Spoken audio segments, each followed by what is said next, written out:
What's up, guys? This is Jordan Nothing Gilbert.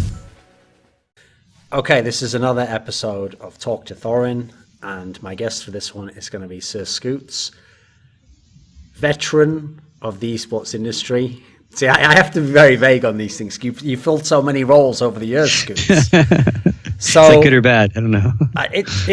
That's for the listener to decide, I guess. So the particular topic in general I want to talk to you for this event, it's going to sound vague in itself, but there are a lot of things we can kind of zero in on. Is a general topic is like events and different complications that can occur in hosting big esports events. So we're talking about anything from a little dream hack that might have tier 2 and tier 3 teams, which is more like the traditional LAN, the 3 to 4 days, and you take your place in a different city every time, to something as big as the international with, $20 million for first place and all the huge aspects in a world championship. Because the bizarre thing, as I think people will find out as we get into some of these issues, is that the exact same problems and complications exist for basically all these types of events. It doesn't matter that the scale of the money and the prestige and the viewership goes up almost exponentially, it feels like. The exact same issues can cripple an event at the highest level and the lowest. So as someone who not only has been around esports a long time and been to a lot of these events and in practically all the different roles you can have, been production, on camera, as a player, as a team manager type role, basically playing all the roles, you not only have that experience, but some people won't know this, but outside in the real world, you've worked in production for big events such as the Olympics. Are there any other notable ones that people might know about? Less production for the Olympics and more like event logistics of the overall operations as it relates to like sponsor activities. A lot of corporate production, kind of side work, I would say. And show business that corporations put on for themselves, big trade shows, big general sessions, big citywide meetings, those kind of things. On the event logistics side, Olympics, World Cups, those kind of big things, taking guests and groups to Super Bowls, all sorts of stuff. But again, less of like that was not like TV stuff for me. That was more like overall production stuff. Okay, but in the sense of an event. Yeah, I thought that the interesting aspect there, though, is like not only can you kind of give people insight into the esports side, but perhaps if there's any relevant example, you can contrast against what it's like in the real world, because obviously the ideal is a lot of people might naively think that once you get to that level, these problems will go away. But I can tell you myself from working with E-League, I was shocked how many problems I thought as well, like an idiot, oh, that's just because, DreamHack came from doing LANs, what do they know about it? I was shocked how many problems exist and sometimes are as bad or worse when you get to the highest level you can get to. So, okay, the first issue I want to jump in on is one that it's a very difficult issue to talk about, which is one that was very popular recently due to the international, which is this visa issue.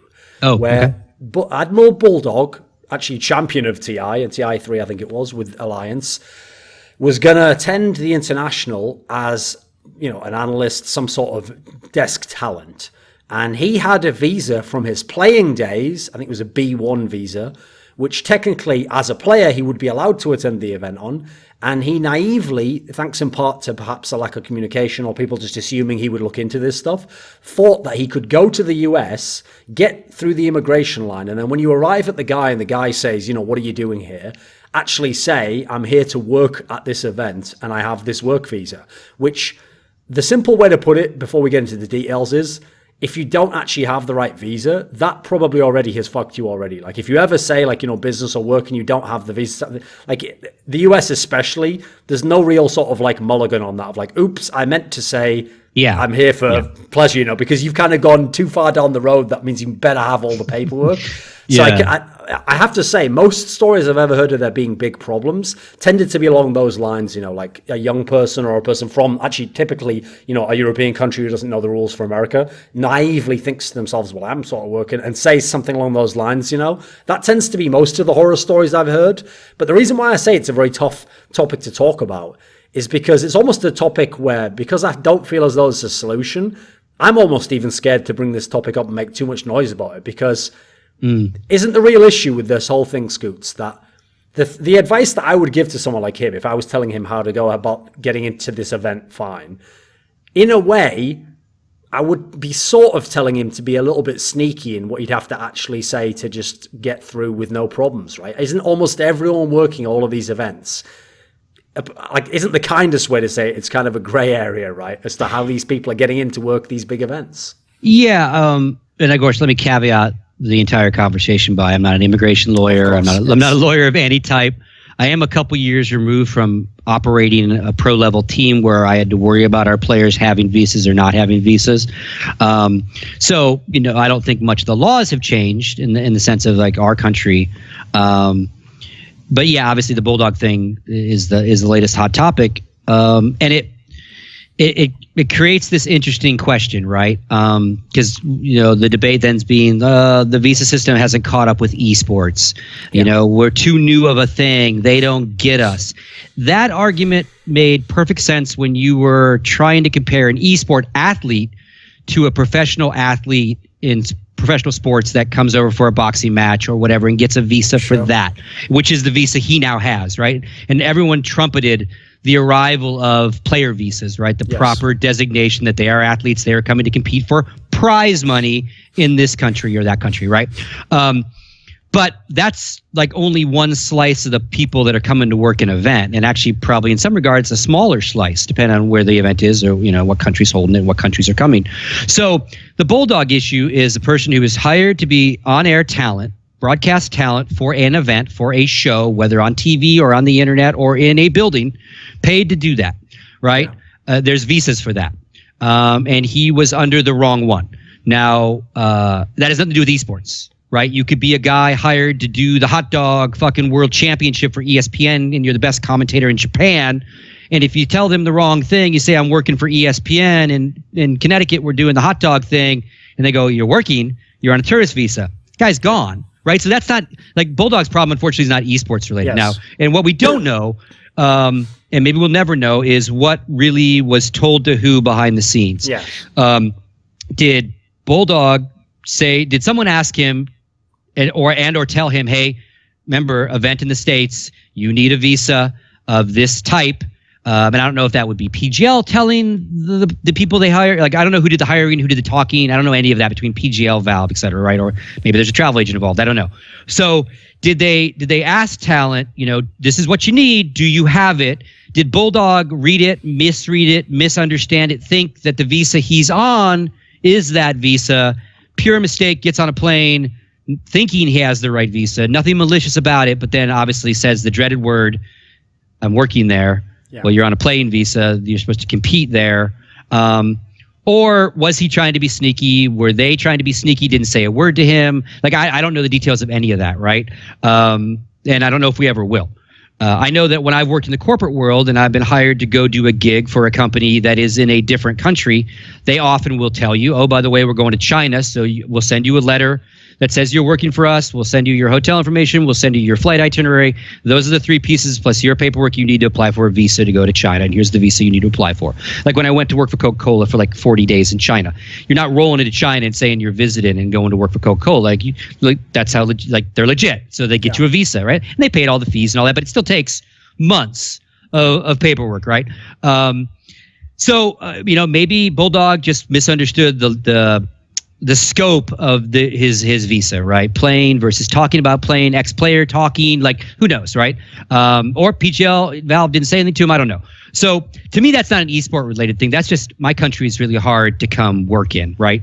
And so a majority of people will lie, right? They just will. They'll say they're attending, they're visiting, they're on a vacation, but they're going to a trade show. They might be working it. They might just be visiting it. So, and again, I tweeted this, I'm no saint when it comes to this kind of stuff. And most teams haven't been. Like in the years when I was at EG, we certainly had players that we went, you know what, we need to invest in figuring out how to get the guy a visa because he's going to be here a long time. And we had guys that we'd say, hey, nope, you're just visiting, man. You're going to Disneyland. You're coming to a tournament, to visit. And you would play that game and you would hope to God that the kid didn't get too nervous, didn't say the wrong thing. You can ask Tommy about his experiences. You know Tommy really well. He had some experiences. DeMuslim had some crazy experiences, right? He was on a visa, but overstayed it by one day, then got tagged for it, then had to go home and sit out coming back because there's a penalty once you do that. Once they flag you, they can do all sorts of shit. So we had to go back to England before we come back to Phoenix, right? And so I can't sit here and say that we played by all the U.S. visa rules at all. And again, as far as I know, almost no one did, right? No, and again, I also come from an era where like you weren't getting millions of dollars in VC, and like you had a 70, 80,000 travel budget that tournaments weren't paying for you. So like to have $3 to $5 grand to go, oh yeah, let's get that kid a visa who might get cut in 5-6 months. Oh fuck, what do we do? Right. Yeah. And again, we never got nailed. We had a few players that had some incidents for sure, as a lot of other teams had, and it scared the hell out of a lot of players, right? Because if you come in for a team and you get tagged by lying or having the wrong visa, don't give a fuck who told you that information. Your record is the one that's tagged. Yes. Right? So whether it was Evil Geniuses that did it or any other team back in the day or the teams that do it now, the kids' like future of entering that country comes into play. Right. And again, I obviously our country is maybe one of the harshest in the sense of getting visas if you come to work. So for me, it's the easiest one not to worry about because I don't have to worry about it. Right. But I always go and look where I'm going next. And again, especially when I did event logistics around the world, because generally it was just part of the process. It wasn't like, oh, we can't get you a visa. It was like, nope, nope, you don't need one for here. You need one for here. I'll give us the paperwork. And you just did it. $200, send your passport in and get yourself a visa, right? Because they're like temporary work visas. There's different, and again, I'm not a lawyer. People will say work visa. And like a lot of people, when you say work visa, that means, I think, in their minds, more like the visa you have, right? More like the visa Richard has, which is a sponsored visa by a company to bring a expert over to do a job, right? Yes. That's different than temporarily applying to come talk at TI for 10 days. Two different kinds of visas. Which I think is the key distinction, right? Because the difference is the reason why my visa is incredibly hard to get is because I'm essentially getting to just live an American and almost be an American, have an American job, work at an American company. Yeah, so obviously we understand why that is vetted. And there's caveats to that too. Like but the other one's easier to get in theory? Easier because they're temporary, right? And cheaper. Right? Because in essence, Turner sponsored you. They said, this is a guy that we fucking need in our country. He's not going to be illegal. He's not going to do all these things. But your visa also defines what you do when you come back, right? It is in some weird way not an open door for you to work for anyone in the United States either. Yes. They can revoke it, all these weird things. So there's different levels, right? But again, my country's got some of the most maybe outdated rules and regulations, and they're catching up, obviously, much like they did with an esport athlete being like an athlete. But I always look, like when I went to Poland for PGA, I go, can I do business with a Romanian company in Poland, and do I have to worry about what I say? I didn't. Right now, working for a Polish company, being paid in Poland might have been a different scenario, but that was not the case. I was attending a third-party, out-of-country kind of event, even though it was hosted there. But I always check. Now, do I always apply? Nope. Also, not going to fucking bullshit there. I certainly have said nope. Just visiting, just attending a video game tournament. Yes. Right. And again, they'll ask you because it's. And again, depending on the agent you hit, Bryce Boom, the esports guy lawyer, made a valid point. A lot of guys were talking about it the last couple of days. Like, we have rules and regulations, and they're vague and gray in their own right? But then it all depends on the guy or gal you hand the passport and the paperwork to, right? Yeah. And because they're trained in some capacity to kind of instantly detect you in their own minds to determine if you're even a risk, right? Could be your attire, could be your clothing, could be all sorts of like mental tics, right? Now, do they all trained well? Do they all give a shit? No. But they all will ask questions if they start getting concerned. What are you here to do? How long, basic questions. How long are you here for? Where are you staying? You have friends here. But if you trip up on those are like, beep, beep, beep, beep. Yeah. Wait. What are you doing at the event? Wait, what is this? And I often, the funniest thing I get into is not like in this division of if I'm working or playing in the country, but what the fuck are you talking about video game tournament? And then when I explain it, they're like, oh, okay, cool. And it's usually like, oh, like Call of Duty or something. I'm like, fuck you. Let me in your country, But again, I bet Bulldog thought he was clear in his case, so he magically just said what he was doing. He didn't want to lie. Yeah, I'm here to work in the international. And then work is the word, right? That they go, whoa, that's a different. I need your paperwork for that. That's different. two key points you hit on there, which would basically, I think, quite simply explain why to this point in time, most people in many instances are essentially just kind of slipping in under the fence. But the key point, which is the other aspect you brought up, is it's not really a big deal. Like, first of all, there's the aspect of, like you say, like realistically, these people are trained to kind of have a sense, is there something off about this? Is something dodgy? And the fact that, like, in most cases, they don't ask more than, oh, I'm going to a video game event. Okay, cool. Go through, your passport's obviously fine. Everything's fine.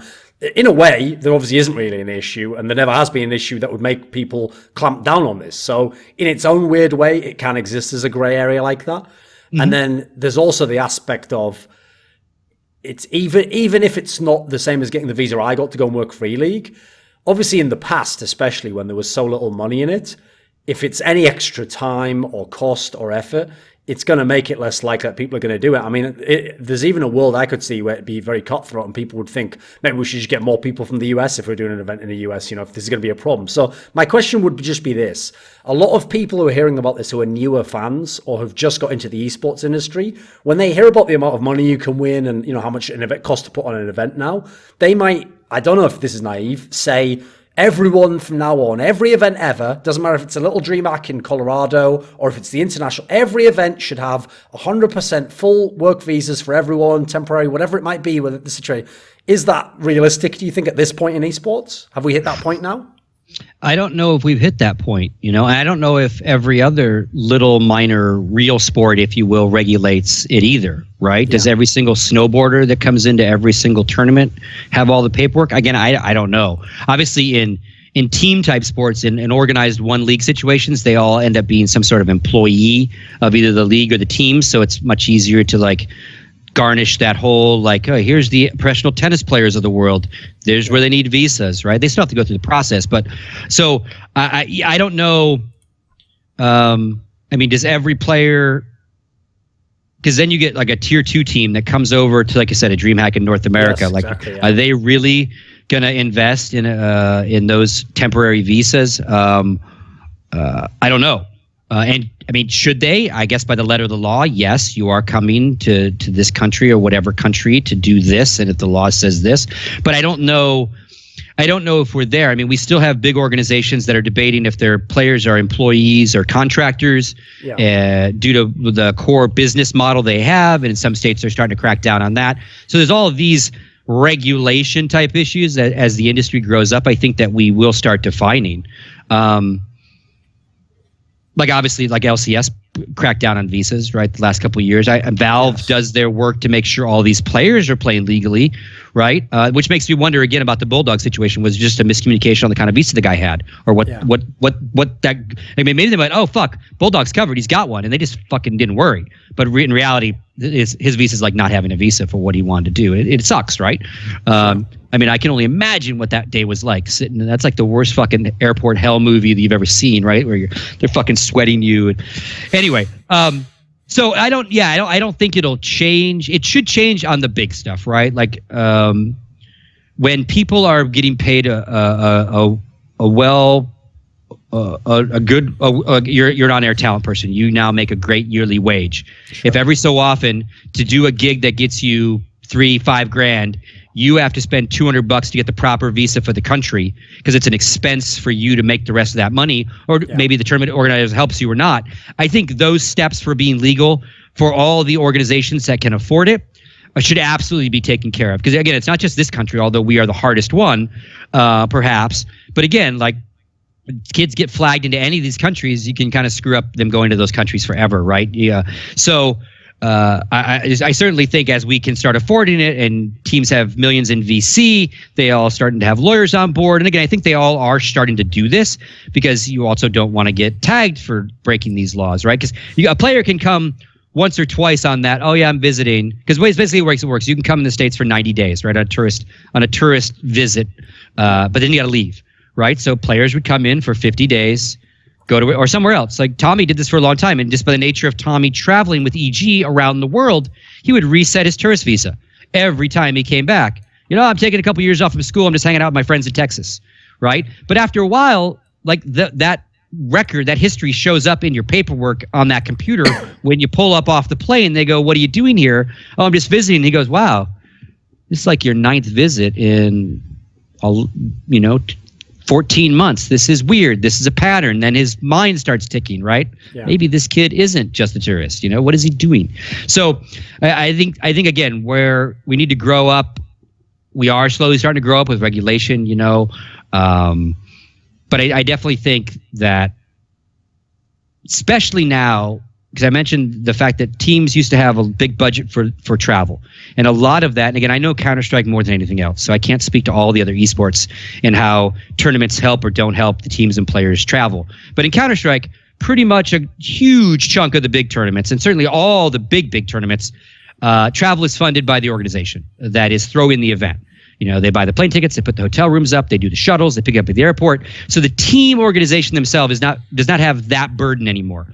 So between the two of those organizations, should they all start making sure that players have the right visas no matter where they're going, that staff that travels with the team has the right visas, that videographers, all those different people, that press, everyone who's going to that major, that no matter what entity in the sport is going to the major, that they all are being legal going to Poland or going to the States? Yeah, we should start being legal if we can, right? The other issue we get into is our shit is still very, very last minute.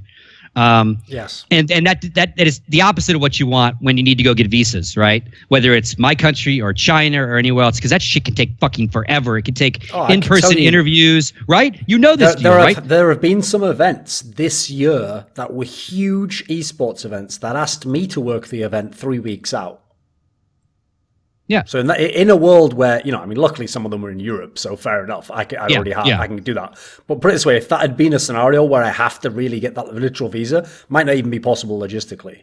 Yeah. And talent, obviously, usually, teams are starting to get invited behind the scenes, or they're qualifying in the public scene. So the organizers probably have a little bit more time on the players than they often do on us, right? And we're a smaller percentage of who's at the event, but still, we travel from all over as well. And again, that last minute team that qualifies 2 weeks before the event, and they're an Asian team, yeah, good luck getting your visas to get the fuck out of China, right? I'm glad you qualified, but you're not gonna be able to come, right? That sucks, right? So no amount of money or anything can speed the process up. Sometimes it can take months. Again, to the same point where we just saw tweets of a Dota calendar that's got a year full of events kind of on it. Now, those events might change and come and go a little bit, but God, I'd like to see something like that in the public eye for Counter-Strike. I know I rambled on your question. I think, we should start, just like everything else, we need to start cleaning ourselves up. I won't say we're being illegal, we're ripping all the countries off, we're not paying taxes, but because everybody in the world also does this. A guy goes and does a gig in California to film a commercial or does whatever. He's visiting some friends, right? He films a commercial, makes $3,000, goes home back somewhere else, right? It's not just the esports players or commentators that are coming into countries under false of pretenses because they don't want to fill out the paperwork. And not they're being malicious or evil. They just want to fill out the bullshit and pay the fees, right? Yeah. So in terms of event problems that can happen, and obviously anyone who watched the recent major, this will be very much in the front of their mind. But I wanted to ask him in terms of a more abstract logistical aspect, because one problem that, for obvious reasons in esports, can cripple an event like no other is any kind of internet problem. Sure. Like lag or actual full-on outages or whatever it might be from that, even just very minor, that the players experience, so they complain about it, Now, the reason why I ask this question is, I know you can't give me a direct answer, but as someone who's worked in events and production and logistics, to what extent can an event actually be blamed or held responsible for essentially these internet issues? Well, at the end of the day, I think the blame would always lie. It has to, the buck stops with the tournament organizer. At the end of the day, they are the lead vendor of the event. It is their event. Everybody else they hire and pay, whether they're full-time employees or people they've hired for a week, or the catering company or the internet provider, which might come from the venue, but someone's still there's still a vendor chain there. The buck stops with them. Now, the issue is, some deliverables are far easier and far more mundane in the sense of what can go wrong with them than others. Internet's a very volatile deliverable, right? It's one of those things you don't know till you know, right? You can go do site inspections of venues and do line tests on their internet, do the up and down speeds and all this crazy simulation shit, right? And everything looks great, and the event before that they had there was great, but until you plug all that fucking shit in and really fire it all up, you know if they're going to deliver with what they promised, right? Now, what I noticed has came and gone in our world, that as far as I know, would be, we had this issue in StarCraft 2, right? Which was also kind of the big boom of like free internet streaming, right?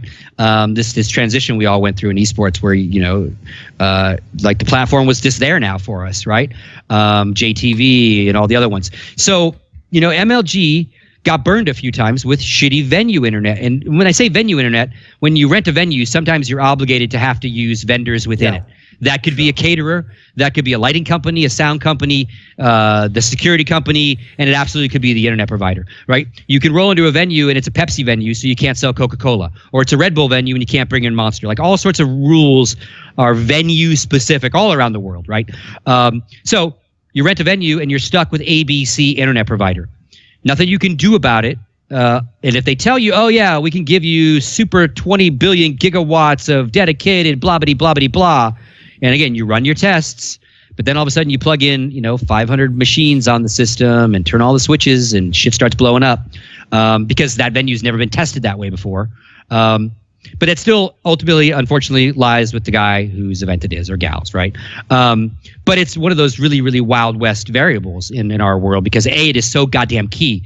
It is essential to delivering the product, and it's essential to playing the product. The sport needs to be played on it, and you can't fucking watch it without having it. So it's like a double bad thing when it goes fucking bad.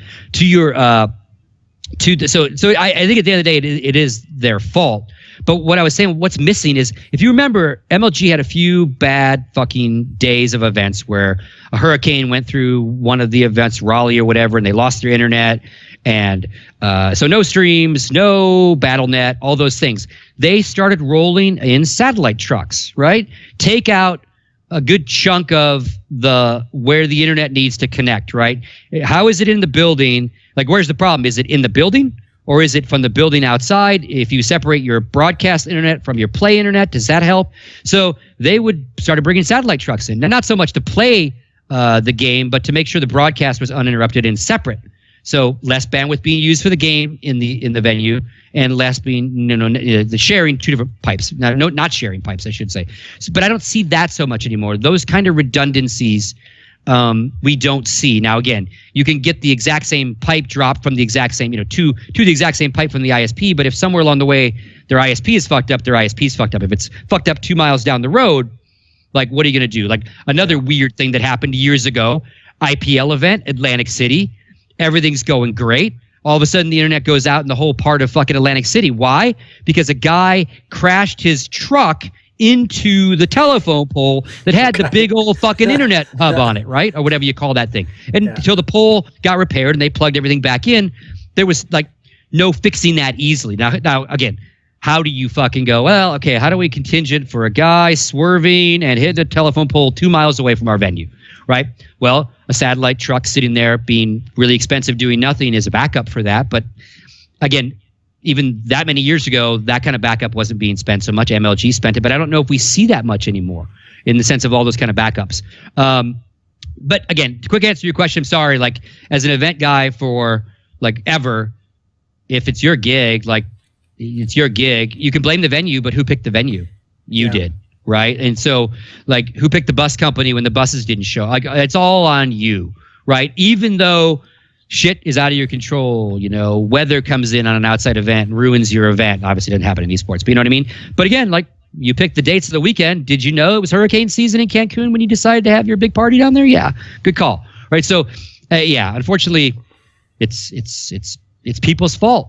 Shit does go wrong. I do wish that the public was more understanding of shit, that even though you're in control of who you hired and shit does get out of control. Transformers blow up, PCs blow up, internet switches blow up, I find the measure of a good production company is how quickly they resolve it, fix it. Did they have good redundancy? How much of a beat did you skip when that happened? Because at the end of the day, and to your point about this shit is not just esports. Like, this is live television type production, right? And shit goes south all the time in real TV live productions in sports. You just don't see it, right? You don't see it the same way. They've had many more years to figure out redundancies and trim what they do. But I guarantee if the NFL had to load into a venue and had to do 4 back-to-back football games in the Dallas Cowboys Stadium, shit would get a little nutty by game 3, game 4, because they're not used to doing that, right? They do one game and they prep the fuck out of it. And again, so you get tired production crews, you get tired vendors of production crews. Shit gets fucked up every so often, right? It's the nature of live production. Kind of another issue, and you kind of touched on it a little bit there, is another famous one for esports, particularly again because we're playing on computers, is tech issues with PCs. Now, I will say this is one where I think unless you've worked in event logistics, so I'm including myself as someone who's ignorant on this one, I think it's almost impossible to even be vaguely informed enough to know what a tech problem is that's the event organizer's fault. Because I have to say, I've been to lots of small LANs where everyone was using their home PC where, they'd set up the game themselves. Yeah. And you almost never get, like a PC crash or the game just doesn't work. But then you've got to add in, different people putting different like load ups on the game and what the operating system drivers are running and stuff. But even so, obviously there are events that have very few tech issues, and then there are the events which are very unlucky, and like literal stage PCs always fail, or we get problems like someone's computers turning off. To what degree can that actually be planned for, do you think? Is there someone who would be so professional and so good that they could just never have these issues? What's your sense for that? I mean, I think if you're so good and so professional, you can get them down to the barest minimum things that can go wrong. And then again, it's how quickly you replace the problem. I mean, PCs are obviously they are the mechanism for these guys. They have very precise ones at home in the sense of they know it inside and out. They're comfortable with it. They've spent years tinkering with all sorts of things, whether it's the operating system to the polling hertz, to the video card drivers, to the fucking screen resolution, to the downloads, to tweaking your config, whatever game, right? All these things, you perfect your home environment, right? And then you get take your keyboard and your mouse with you and jack it into some foreign land, right? And you get a little bit of time to get used to it, a little bit of time to fucking make sure it all looks and feels right, and then away you go, right? But they don't get stress tested. Like these PCs haven't been beat on by the same guys in that same spot for a year. And then you sit down, right? They were unpacked from a crate. They were put all in a line. All the hard drives were ghosted with whatever they determined needed to be on there. And they might have come from a trade show from, the sponsor a month ago. They might have sat somewhere for 6 months. So the drivers all need to be updated and all these different things. And maybe those all didn't happen. So I think it all starts in the prep of the machine before the player ever sits down to it. Like, how perfect is that bad boy now? Or is the first set of players going to find the initial problems as they start practicing on it in the practice area, or the stage ones on the stage area, right? And again, there's no easy solution other than players need more time to play. Like, what happens is, not all of these, but a good chunk of these, is they swap SSDs, is what they do now to speed up the process, right? Which can also get really tricky. If the machines aren't the exact same, ghosting an SSD can have its own weird side effects too, right? But me being in my practice environment, because we'll use PGL, for example, they all had practice areas, right? Like most of the majors, they were all set up in their own little zone, 5 guys and their coach. And so I play on this PC when I'm practicing, and then they pull my SSD and they take it to the tournament rig and they put it in there. It's the same PC, but it's not the same PC, right? Because it's just not. So you have to sit there and retweak it, refeel it. The guy before you on that PC, did he do something, or did the admin do something that is outside of just the SSD change? So now there's something weird on there that my SD and PGL had a bunch of weird shit go down. I think they explained that they tried to fix the FPS issue by upgrading the CPUs, but then the CPUs were conflicting with the operating system. So they upgraded the operating system on some of the rigs, but then the drivers were fucking up, and it was this like stairway of tech support that was just causing, you fix this, but these 3 things are now fucked up for these guys, but it feels great for this guy, right? So they just never got the right feeling for everybody, right? And that's unfortunate because obviously that is the most important goddamn thing that they have to work with. Like, you can't really break my mouse too much, and my keyboard I brought with me, other than driver issues. But like that PC has to be fucking perfect. So. What I used to like was when they literally physically move the PCs, right? And they don't do that so much anymore. Like that was the first step of how do we speed up the process of flipping our stage? Well, if the players are already all warmed up on their PCs in the practice area, we'll yank the PCs off, put them on carts, get them off the stage, bring the 10 new PCs up, jack them all in. Perfect. I like that because it is my PC that I just played on 8 hours, just moving locations, right? And then if you start having one monitor on a stage and a different monitor in a practice area, that's weird too. Oftentimes, and this is not necessarily aimed at any particular tournament organizer, a lot of this shit is sponsored, right? So are they playing on the best machines to play their esport, or are they playing on a sponsored machine that a sponsor wants the tournament organizer to pitch and sell, right? Is it the same? Are they perfect? Are they both the greatest machine for the player and the exact same machine that sponsor X wants on display? Is it last year's machine they're still trying to sell? And again, we've like, those are things that you don't want. You don't want an inferior product to be having to be used to play your sport because it's sponsored. The same discussion we often have about like a player shouldn't be forced to pick what mouse he uses because the tournament or the organizer of his team has a sponsor and they all 50 of them have to use SteelSeries or Razer, right? But maybe that's not good for that guy. Right? Maybe he wants to do the Zowie guy, right? So all those things come into play, right? I think I don't know the easiest way. There's no easy way to solve it other than maybe a little bit more time before everyone's live and before everyone's stressed with players and admins, making sure everything works for everybody, right? But that's more days to the schedule and all those different things, right? Because again, these PCs like will go somewhere else and they'll do a different tournament for a different organizer at a different event because this, iBuyPower or CyberPower ships these rigs all around, or maybe DreamHack uses them this time for Counter-Strike and then they used them for, PGL used these for Dota, right? They didn't have a lot of these issues when they used these PCs for Dota because it's a different kind of game. Players have a different feel to it, a vibe to it. The FPS means different. Like it's probably less important, and that this is no disparity to the skill of Dota, but like a Counter-Strike player cares way more about his FPS than a Dota guy for obvious reasons, right? But obviously performance and lag and all those things matter to everybody, but just nuances of the setup. And we had a big talk about this when I was at the major, right? And like I had this idea of like, what if because working on a player association, and a lot of that is talking to tournament organizers about, hey, let's talk about a generic standard table size. Let's talk about a generic standard minimum requirements of a tournament spec so you don't feel like you have to upgrade on day one.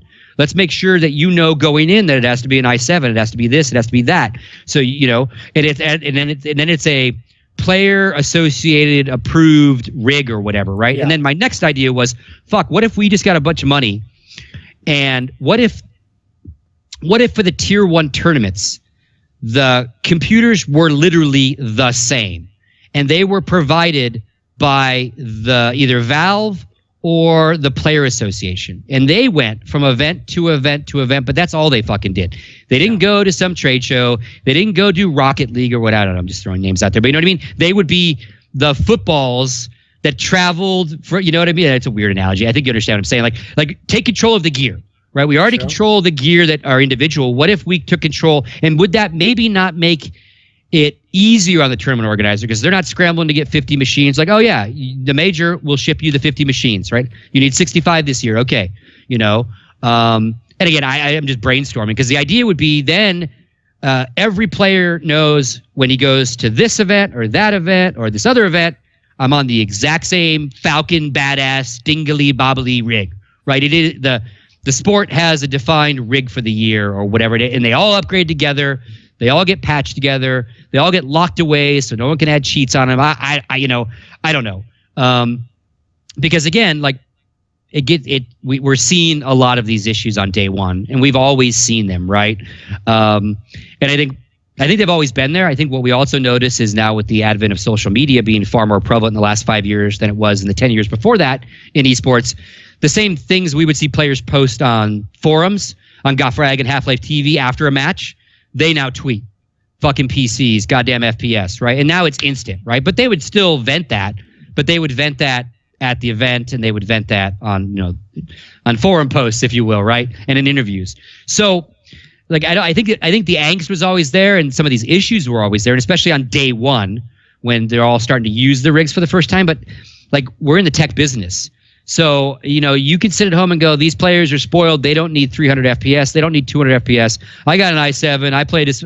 That's all well and good. But like, these are not expensive costs to have like X amount of bullet fucking rigs, right? That just travel or Valve manages, even if it's just for the majors, right? And at least that these bad boys were at Valve's headquarters. They got installed properly. They had all the right stuff.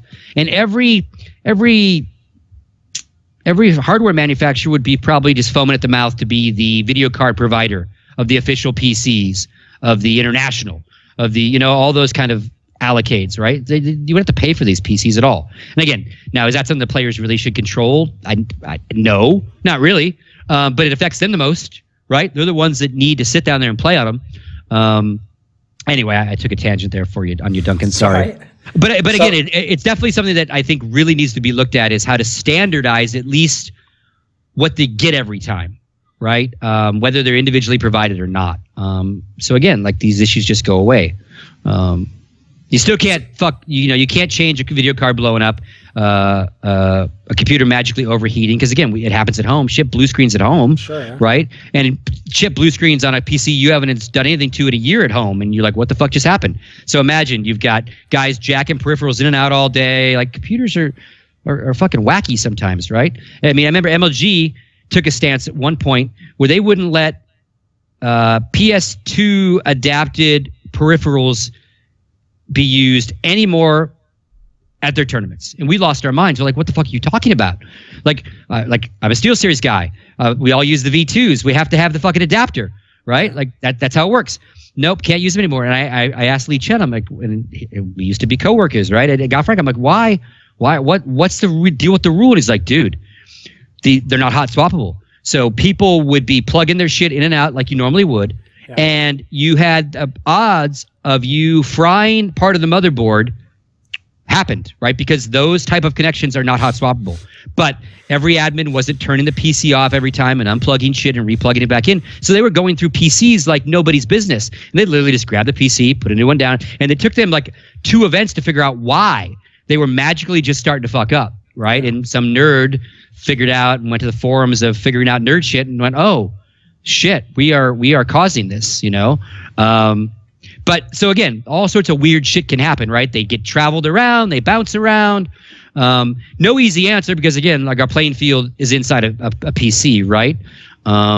That's in some sense where consoles have it easier, because then oftentimes the shit just turns on or doesn't turn on for a console, right? You have different issues, but you're not upgrading video drivers on a console, right? And ghosting drives and shit. But of course, the better games are PC, right? So yeah. Anyway, so this might sound like I'm switching up gears really here, and like, okay, this is like, what does this have to do with events?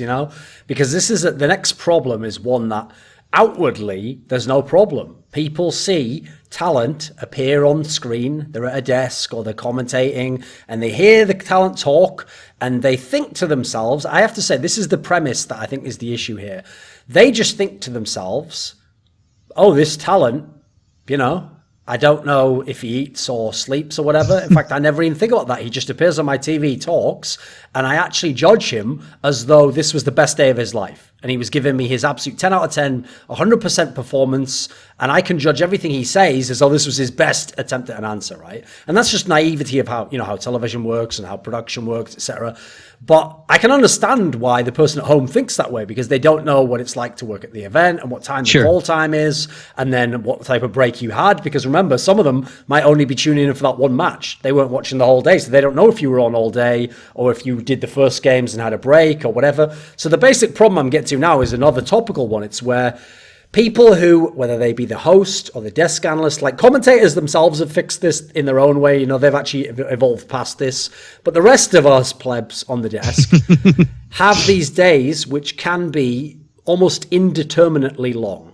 The Sure. day could be like sometimes you have a day that goes long for no problem of the event organizer. You know, they've only scheduled you in for 8 hours on camera, but you know, you have all the overtimes and you have the tech problems, you have the internet problems, you have the venue problem, and whatever happens, you know, somehow it goes 14 hours. Now, other events, I will say, some events are ridiculous. Like they'll do that thing where it's like, well, I've got you penned in for the 12 hours with no problems. And you're like, are you fucking kidding me? Like, come on, man. Like, we can all see how this could go wrong if this is like, you know, that's like the disaster movie at the beginning. Like you always know it was going to go wrong. Come on, man. Like, you know, there's a big truck coming onto the highway as well where something's happening up there.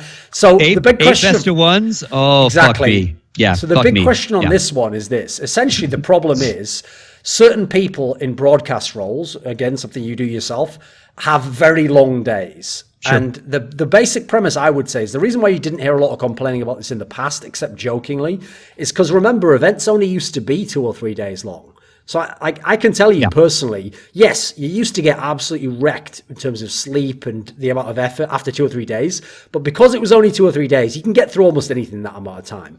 But the problem I learned when we got to the era of 2016, when we started to have the 5-day, 6-day events, is that it doesn't scale. Like 4 days is not like 2 days and then just 2 more days like that. It's like each day almost you go up. It gets worse and worse if you have these long days and you don't have adequate breaks and you have kind of a ridiculous schedule. And then obviously you're adding in, remember, I mean, people should be able to relate to this. If you have one night without much sleep and you get a good night's sleep the next night, it resets. But if you had 3 nights in a row without much sleep, suddenly those 6 hours a night, it's going to get worse and worse and worse. It's going to, you know, you're going to be terrible on day 4. So what would, as someone who's worked on all sides of this equation, what would you say about that this component? Because I noticed you had like an interesting take on it when it was specifically Red Eye, where you were sort of like, people probably expected you to be like, you know, totally on his side, like, oh, it's unfair, and you were kind of like a bit in and a bit out, like you were kind of like, oh, well, he knew what he was signing up for, you know, and so what is your actual take on this? What's kind of the all-encompassing take? I guess I got a couple takes on it. I am sympathetic to the long hours, obviously, although you've witnessed me like yell at people like in the vein of like, shut the fuck up. Like, this is what you all signed up for, right? And you do have that old school thing of like, and again, uphill in the snow. That is like you have that tack at all times. Exactly, right? Like, you know, the infamous, like when I yelled at Richard and Cluj, like, if you don't like it, get the fuck out of my industry, right? Sure. And obviously, he then later tells me he was kind of trolling me and pushing my buttons. But at the time, like the shit he was saying was pretty infuriating, right? But I get it. Long hours are long hours, right? And different people handle different long hours well. I would have been conditioned by 25 years in event logistics that you get paid a daily wage. And like you're theirs, kind of. The wage was good, the location was good, the food was good. You know, working corporate events for Coca-Cola is one of the coolest things I ever did. But 12-hour day was minimum, 14, 16-hour day was standard. But again, before I signed that 40-day contract to go to China, I knew exactly what I was in for. Yeah. And so, but trust me, in the middle of it, when you're at day 22 and you're like, I'm fucking not going to make it, man, if I don't get some sleep, like, you know, because again, your performance starts to suffer, like your job skills start to suffer, like, and again, don't get me wrong, not every day was 16-hour days, like the same kind of thing. When you can catch up, you catch up. But that's the nature of live events often, right? You can ask any event planner, anyone who's in like the live event business, whether it's sports related or, you know, corporate event related, like it can be some very long days for production, for logistics people, because it's kind of the nature of what you're doing. You can't always have 2 shifts of everybody because you just doubled the cost of your labor. Labor might be the biggest cost of your event. Now you put your event out of business, right? So I've always been very like, and then when it came to esports, certainly even before the GTA buyout, I was always just very grateful. I was making a wage that I was happy with doing the hosting work or whatever. And I was like literally getting to talk to my mates about my favorite fucking game. So I never wallowed in that, like, God damn it, I was sure. I mean, I was in those green rooms and was like, oh my God, not another fucking overtime. Are you fucking kidding me? But I would still on the inside be smiling like, yep, I could be sitting at home watching this match, but I'm getting paid to be here to do it. So, because I would be watching it anyway. So I always I never vented like you all vented, right? But I tried not to always like counter vent against you all either. Like, but I did say to Red Eye the day after the morning of he tweeted that night about the day, and then next morning I'm like, why'd you tweet that, right? And we had a big debate. He wrote about it and stuff, and I get both sides of it, right? But being a production guy, I am one of the first not to roll anything over production while they're being rolled on already. Like I'll have nice long talks with production, and if I feel I need to go public after a production I'm involved with or not, I'll often say my spew. But I'm trying not to throw people that hired me under the bus right away. I mean, you and I worked that first G-Affinity, could have lit them. We could have destroyed them in public. For sure, yeah. Right? But we didn't. We helped them in private and vented in private. And in public, like said, yeah, you had some mistakes, but, good on you. And now they're still rocking and rolling. But point being, so to his point, 16-hour days suck, right? And it happens in real world. We'll just break down real world like entertainment production in some regard. And again, every country's different. Even states are different. But generally where they solve long hours is financially, right? Just like you would in a regular job. You work 8 hours, it's this. If you go over 40 hours a week, you're into overtime. We have to pay you time and a half every hour, right? And so the more companies have some sort of overtime structure, the less they want you to work overtime because they got to pay you more. Yes, it's right? in their benefit. They're incentivized to make sure you don't work 40 hours. Yeah, right? and I've worked events, both corporate and esports, where they went, no, man, if we go over 10 p.m., security starts charging more. Like it'll cost us $50,000 to keep the doors open. We're closing, right? And sometimes you'll see events that they won't stream the last match because they had to close the venue. Poland was some legal issues, but oftentimes it's like wow, if we stay open, we're going to incur $100,000 more because all these people have to stay here, and they don't stay for like 10 more minutes. You have to buy them for like another 2 hours, another 4 hours. Like they have the system rigged. Right. So like in production, a camera guy, and again, not necessarily hard, depends on where he lives, depending on what city, what state, what unions, but he might have a day rate, and I'm going to throw a day rate out because I haven't hired a cameraman in a long time. Let's say a cameraman's day rate is $400 a day. Right. And we're not talking about any sort of travel or expenses. Like you pay me $400. That's going to get me holding your camera for 8 to 10 hours. Right. And some will say 8 hours. Some will say 8 to 10. So they're giving their clients some wiggle room. Right. But then his schedule, and it's all written. But if we hit 10 hours in 1 minute, you've bought me for 2 more hours. And it's at time and a half for those hours based on that $400 rate. So then they figure out what an hourly rate is and they jack more. So it might be $150 more for just those 2 hours. Right. And then if you go over those 10 hours and you're really pushing my day, I'm really going to charge you double now of my normal hourly rate. Again, It's a day rate, but they break it down, right? So then a production guy, the producers, the directors, they start with the idea of our show can only be this long and we got to have some wiggle room because if we go here, we could be in trouble. And if we go here, we just added a shitload to our labor budget, right? And your lights budget and your power budget, your catering budget, all these things balloon. You got to feed the crew for another 2 hours, 2 more hours. All right. Because also in that would be, if you kept me 4 more hours, you're going to feed me again too. Right, you have to. So the costs escalate, right? So, and that happens for talent. It happens, camera guys, all sorts of different people have different day rates that then change based on what what your overage is. Sometimes it's a union thing. Sometimes it's an individual thing. And like for me, I was in freelance event logistics. Like we had no union representation, so you couldn't really pull that. Like if what would happen if you worked for a company that you felt wasn't paying you enough for they weren't planning right, so you were spending way too many hours when you should be sleeping, prepping for the next day because they fuck shit up back in the office. Like you just stopped working for them, right? You'd have to fire clients because they would abuse your daily wage, right? You could have a conversation and go, look, man, I've worked every one of your events and we're nowhere near 10 hours, 12 hours, so I need a raise. If your events are going to be so fucked up that they're 16 hours a day, obviously, you want me to come help you, but it's going to cost you this. But usually they'd be like, we paid this amount. So you just move on, right? We're in this weird little world where there's not too many of you to move on. And when you get into production, there is none of that. Like the guys that work, the main crew for PGL work for PGL. So they're not going to turn around to their PGL guys and go, 8 hours, man, time to start paying me more. That's where the freelancer guys they bring in to help with audio, to help with lights. That's where those rates come in.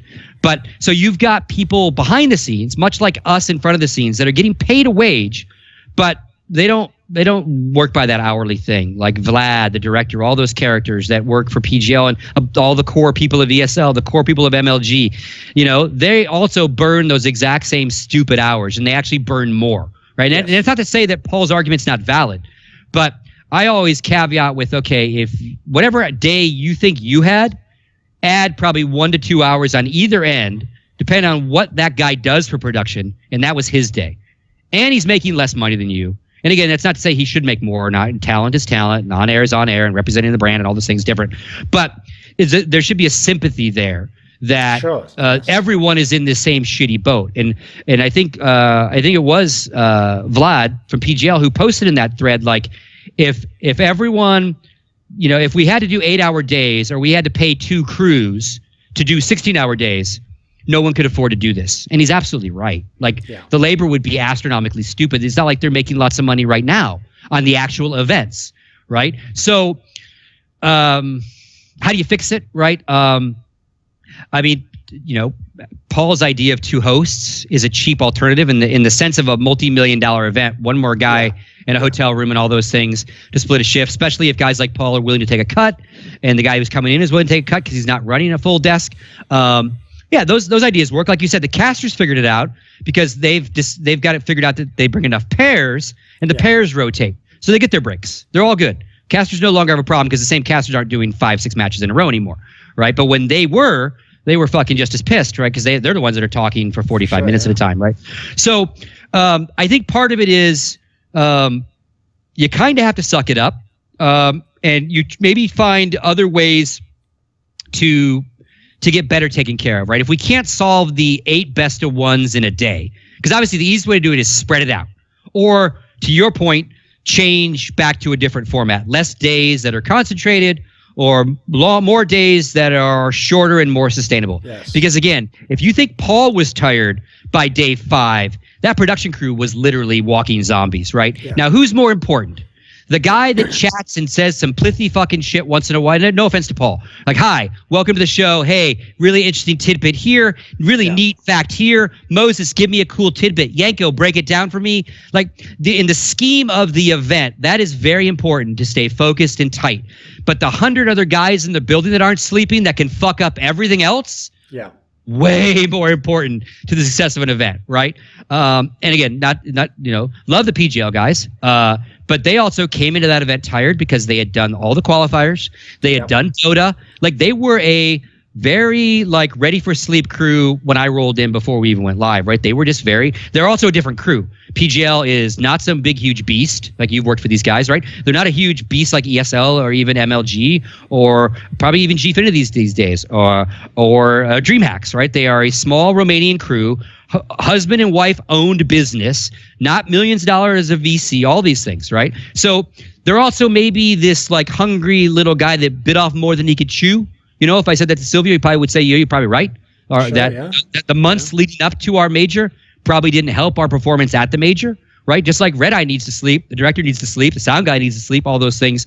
So again, how do you fix it? Shorter days, because more money doesn't fix it, right? Like, you could say to Red Eye, okay, look, dude, 16-hour days or 16-hour days, we're not changing it. I'll just give you another $1,000. I'll give you another $1,000 a day, right? You'll be cool with that. That mentally will help him, but it won't make him any less tired. It won't fuck his body up any less because he has more money in the bank. Like, it won't get him any more sleep on day 5, right? Well, I mean, here's one thing I will say, though, Scott. That is one reason why, in a way, also for people listening to this, don't be too harsh to people who are talent, who vent. Because first of all, you'll notice they nearly always vent during the actual tournament itself, because that's when they're at their worst. So they're more likely to make the bad decision of making the tweet. That's why you see halfway through the event, that's when you start to look for those tweets, okay? Whereas that guy gets home, he has a few days sleep, he forgets about it, he goes, oh, whatever, we'll fix it next time. And again, we're talking about Red Eye a lot just because he brought it up recently, but he also did bring this up. He brought this issue up when he was at home, before, too. It's been a topic. So it wasn't like out of the blue, Red Eye is magically mad at PGL for a long day. I think he was just having another long day. But what you were saying there, though, about the money, that is the other problem. On paper, that's a great solution because it's basically like a way of saying, we'll compensate you if it goes over. But I will say, in that moment, when you're sleep deprived, the mental trick won't work there. Like, it doesn't. Like, in fact, what's mad is if events were really cynical, they could go the other way. Like, if they came along when it was hour 12 and they were like, listen, you can go home now, but you lose $300, like, they might get a few. They might save some money for a few. I know some people who they would already bail. are already, curled up on the sofa in that green room, half sleeping, they might bite, There would be a guy that'd be like, what if I left a day early? How much would that cost me, right? Could happen, right? Volunteers on airplanes, we need someone to listen, I wouldn't do it because I actually am just like from poor working class trash background. Like I'm the guy where some of those casters have even said publicly that if they're going to Sydney or China, they will upgrade off their own back, just to make it a nicer flight. I'll never do that. Doesn't matter what the flight is like. I'll know that money's in my bank account. Exactly. Yes, that's just my life. Everyone's motivated differently, right? Yes, exactly. And again, so it's not necessarily on Paul. Obviously, he brought it back to the focal point. It's a valid set of questions. I think where it gets worse, and we've seen it, we've witnessed it, we've been in the same green rooms, is when you're having a terrible day and you're just also not treated well, right? And not necessarily treated well like diva, like where's my green M&Ms and I'll be in my trailer and iron my shirt, but basically treated well, like information dumps, good, decent food, water. Sound equipment working correctly. And I think that's getting better. Like one thing I would say PGL did, even though we had really long hours, was they took really good care of us, right? Good food, good stage management in the sense of the guys they put with us to keep an eye on us. And that helps, right? That makes those longer days better when you can get what you need, And I also think, I don't know how to say this without maybe pissing off some of my friends. Come on. I think let me think the best way to put this. I think personal management is an underlooked skill. Okay, Scott. Wasn't it you who actually made this comment? You made this comment publicly. Did you not make a comment that said something on the lines of yeah, it's true. People, are overworked and they're underslept, but some of the same people do stay up till 3 a.m. drinking. Yes. And I love all the people I'm talking about, and they know who they are. And I'm sure it's other esports do the same thing, right? There's a lot of it, yeah. But you can't have it both ways, man. You can't say this is a really long day and I got no sleep, and a really long day and I got no sleep. When part of those 2 days you could have got 8 hours sleep, but you went out drinking and got 4 hours sleep instead. Yes. But then the 4 hours you got were slightly drunk and inebriated sleep too, right? And then you wake up slightly hungover. So then you roll into that next day, even in worse shape than if you would have just got 4 hours of normal sleep. And that, talk about adding up, right? Some of these guys by the end of the event, and I noticed that, again, I don't travel as much as I used to with the crew, but the last few times I've dipped in on everyone, it seems like everyone is had their fraternity days to some extent, and maybe a little less now, but not necessarily gone away. But what I have noticed is the people that do it are now less likely to be the ones that are complaining about the hours, right? They've realized okay, I can't be an asshole about this. I did this to myself, right? Yeah. But that's also part of it. And again, to Paul's credit, he doesn't seem to be one of the ones he goes back to his room, does room service or whatever, goes to sleep. He knows his limited sleep.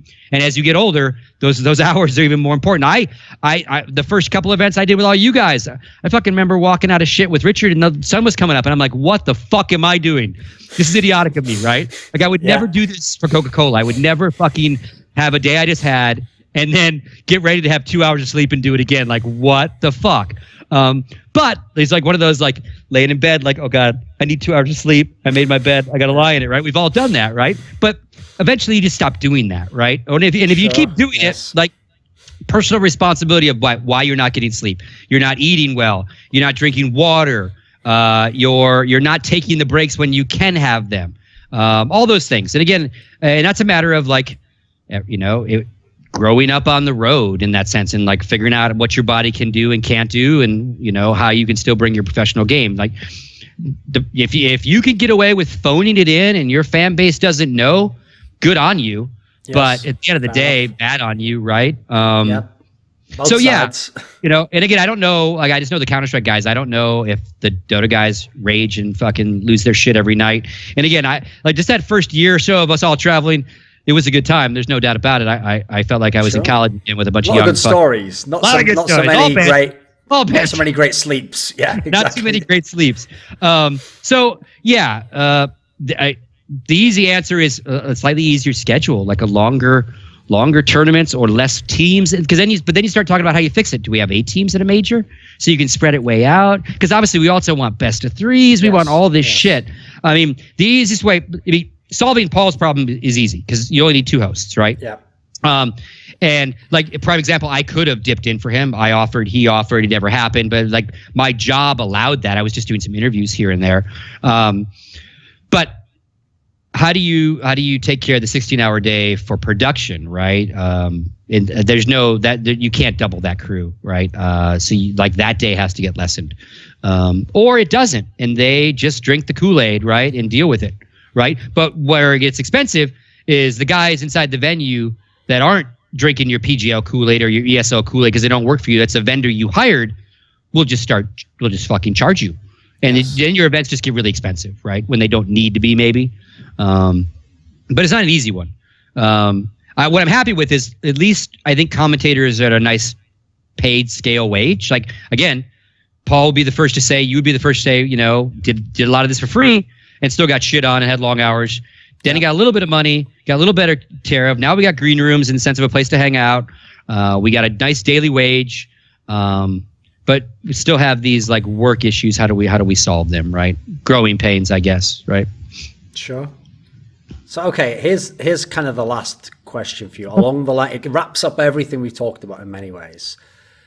If someone is just the guy at home and he's sat there, and I totally get it, right? That guy, when he critiques the product, it is like it was a product, Sure.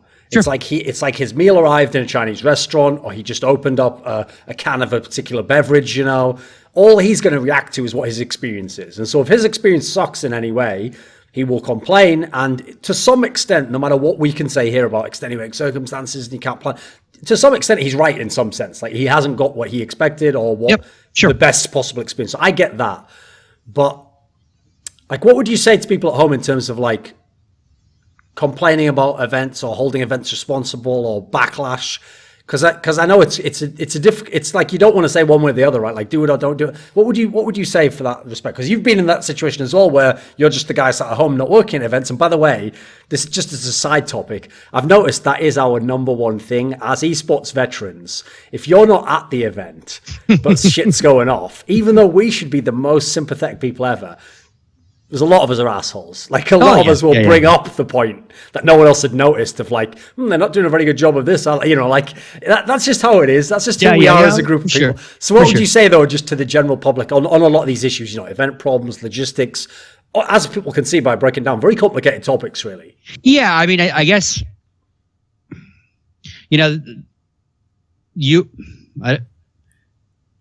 much like tons of things in life, how it's created, how it's run, how it works is far more complicated than often the consumer sees or needs to see. That's the beauty of shit. When you go to McDonald's to fucking buy your Happy Meal, you don't know the whole supply chain issue of logistics of getting all the ingredients to that fucking store, the manager running the fucking 15 kids there, all the shit to hand you your Happy Meal, right? You don't give a fuck, right? You just want your Happy Meal and you want it to taste good, right? But the minute you have a problem, I need to speak to a fucking manager. My Happy Meal's all fucked up, right? Exactly. But you don't care that the fry cook, like, mom just died and he's having a bad day, so he pulled the fries early and forgot to salt them or whatever, right? And you don't necessarily need to know that, but generally people get far more sympathetic of issues when they're a little bit more familiar with what can cause them, right? But also, to your point, when I know how shit can be, and how it should be, and how hard some things are, or hard some things aren't, I call bullshit on it too. Like, no. It's not as hard as you're fucking saying, bro. Like, this should be fixed, right? That's where I'm using my expertise to nail them versus just being the guy like, this should be easy. I stream at home, and I never drop my frames. I don't understand. I get 300 FPS on an i7, whatever, So I think a little sympathy goes a long way to people that are providing your entertainment.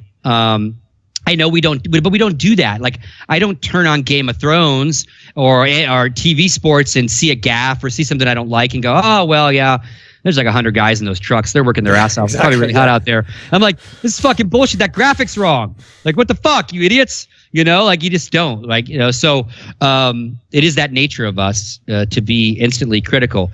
But the world of live events is so incredibly complex. Like, more complex than the studio show with this 3 guys sitting there, right? That you do day in, day out. And just a lot of moving parts in our industry, right? Again, to your point, some things like the internet that are this wacky, controllable, uncontrollable thing. Like, I've had Cox cable forever in my house, right? But I could start streaming and all of a sudden Cox fucks up tonight, right?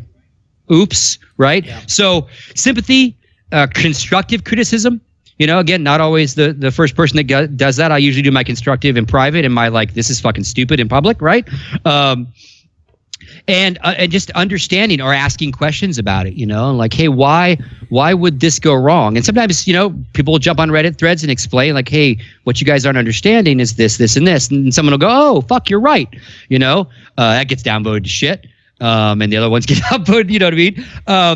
And I think I don't want to. The reason I stumbled when I first wanted to answer the topic is I don't want to say the cliche of, hey, man, you're not paying for this content. It's fucking free. You should be grateful. Yeah. You should be happy, because we are paying. We're paying with our eyeballs, and our eyeballs are advertiser dollars, right? Sponsor logos everywhere, commercials we're watching.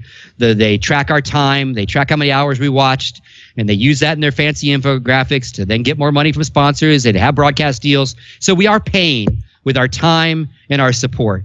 But in some regards, we're not paying directly for what we like. If I was watching PGL and I also had to pay per view to watch it, and some shit was going south, that would be a whole level of maybe a consumer having a right to be upset, right? Yeah.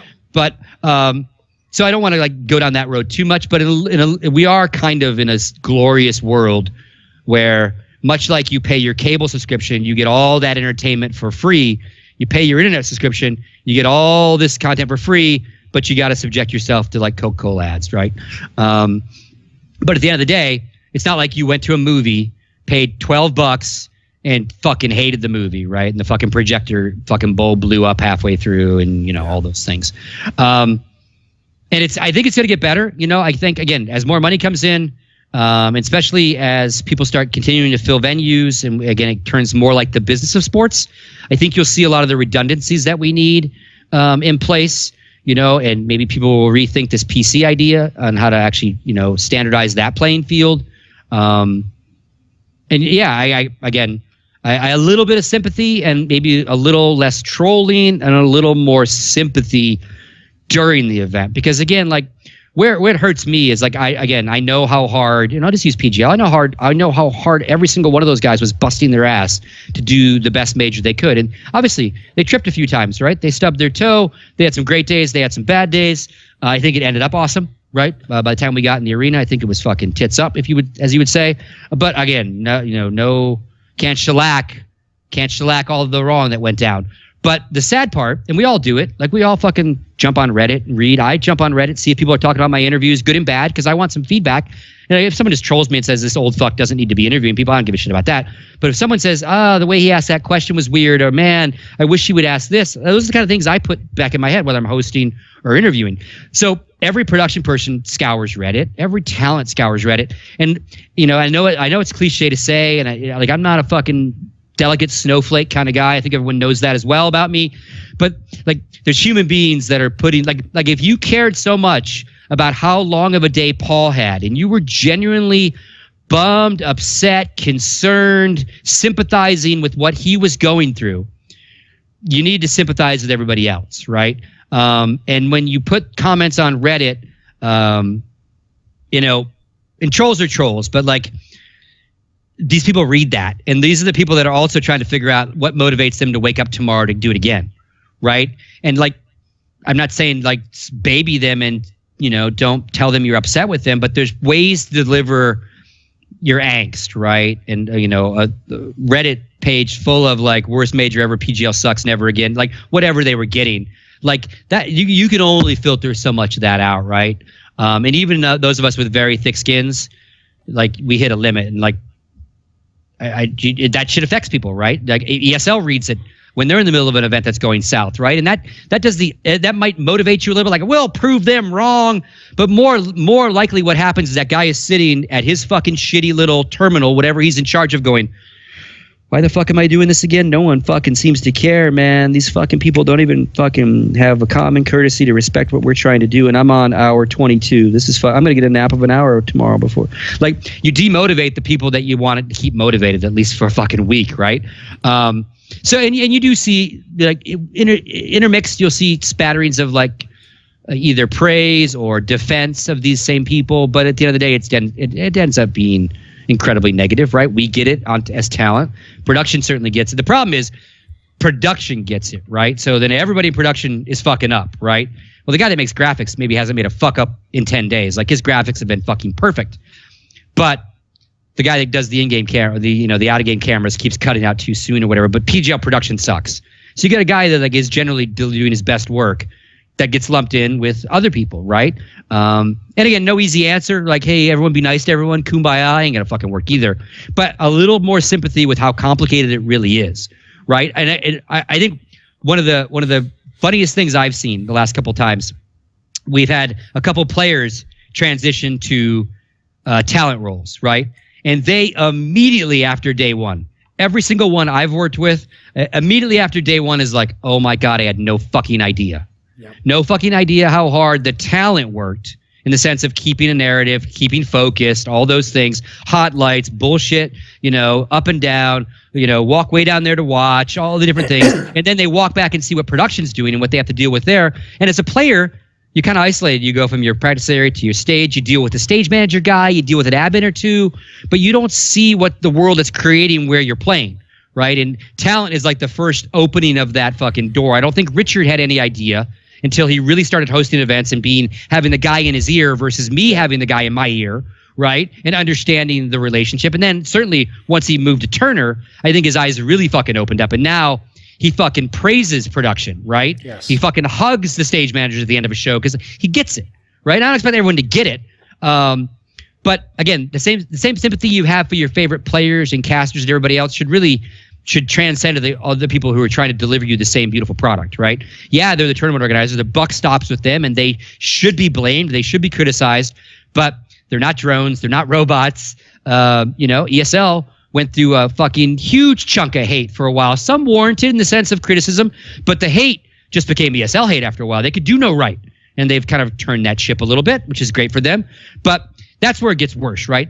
Good constant criticism for something you just did wrong is one thing. But if you're going to keep blaming me and holding a shadow over my company over an event that happened a year ago, that's not even giving me a fair shot anymore, right? And I think ESL lived with that bullshit for a while, right? And now kind of out from under it. But again, yeah, I don't know. I'm ranting now. But again, a little bit more sympathy, a little bit more understanding. And fuck, if you have any sort of AV inclination, you're in college for it, or that's what you want to do, go volunteer at one of these events, and I guarantee you'll be like, oh, okay, now I really get it, right? Because again, live theater, making movies is an arduous, incredibly difficult process, right? You'll ask actors, you'll ask production people, what's it like going to a movie, like making a movie, right? Just watch this thing on Aliens, right? And they were talking about, like, it was literally like, obviously it's a war movie, but the way the conditions were, the way it was all built, and the way the thing ran was like being in a war, right? You go to war together, whether you're the catering guy, the lighting guy, the makeup girl, the actors, right? Because you all moved to some foreign fucking country, out of your element. Yeah, you might be a rich star with a trailer and shit, but this whole production like has to do this thing for the very first time, right? Like, because that's what a movie is, right? It's an imagination reimagined, like, for the first time. So, like, it's incredibly stressful. Talk about long ass days, right? But again, that's a scale that Why did a movie go over budget by $20 million? Because they had 20 days to shooting because shit got all fucked up, right? And there goes your fucking budget for your movie, right? The shit happens in show business we do show business, right? But we don't do show business with the skill set necessarily or the financial scale of those type companies yet. Turner would be an example of someone who's brought their skill set to our world, right? The same director that directs the NBA show can sit down and work with Alchemist and do the E-League stuff, right? So I think we're starting to get there, but even they fuck up, right? Shit goes wrong. Guys hit the wrong buttons all the time. Guys forget to mute mics in the pros, right? Anyway, long rant, little more sympathy. And I think I've toned down the last couple of years. I've toned down on my rants all in general. When I turned 50, I was like, yeah, I'll bitch and moan some, but I'm pick my battles a little better, and who I really go after. So even I'm growing up a little bit, Duncan, maybe not. Okay. I don't know. At the end of the interview, do you have any parting words or someone you want to thank or say hello to?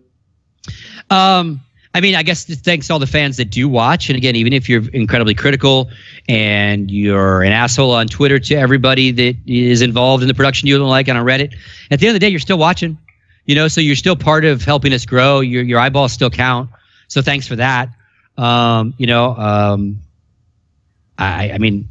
a privileged spot that when I get asked to go talk about my favorite game, I just get giddy still. Now again, maybe if I traveled like everyone and did 200 days last year on Counter-Strike and went from tournament to tournament to tournament, I would be burned out and be cranky and like have bad days like on-air talent does and production does now, right? I'm lucky. I roll in and it's like when I go hang out with you guys, it's like a fucking paid vacation, right? So my parting words would be, again, just a little bit more sympathetic about all things esports that you're not knowledgeable of. Running a team right now is incredibly competitive, incredibly difficult to properly run a team organization and do right by everybody, do right by your staff, do right by players, do right by tournament organizers, do right by your sponsors, do right by yourself as an owner. Like that's not and I give team owners a lot of shit. But it is obviously a bastion of what we all do. We need team owners, and it is a very hard job. And now you've got this huge rift between team owners with VC money and team owners still trying to get VC money. That's a whole different fucking nightmare for those teams, right? Tournament organizers in our game, Counter-Strike, incredibly competitive, incredibly cutthroat in some regards. Tournament calendar, incredibly too full. So it's just really hard for new people to make a good impression because they have a hard time breaking in the space. And when they break in, it's a limited window and all those different things. So I would just say in sympathy to like the player battles, obviously I'm helping the players with an association for Counter-Strike, not all of esports. They're all, I won't say all, a good vast majority of our top pros obviously make a great wage right now. It's awesome. One problem solved, 5 more to go, if you will. Sympathetic to their causes, their plights. And again, I think all those pieces of the triangle, talent, players, teams, well, it's not a triangle anymore, it's a square, sympathetic to what the fans need and want, right? And their demands and where they want to see their esport grow. Again, we're in a space that we've never been in before. Like, I think you and I always knew that, yeah, this is cool and people watch it and we watch it and we love it. And it's obviously there's something here, but now we're seeing stupid amounts of money come in, good and bad. And not just our game, other games, obviously getting crazy with the shit they're doing. I'm ranting. I don't know. Keep a critical eye, but also a sympathetic eye on what everybody does, I guess would be my stay critical, but have a little sympathy of the entertainment that's being built around you all, right? For you all to consume. That would be my takeaway. Hi, this is GotFrag and you're watching Thorin's YouTube channel.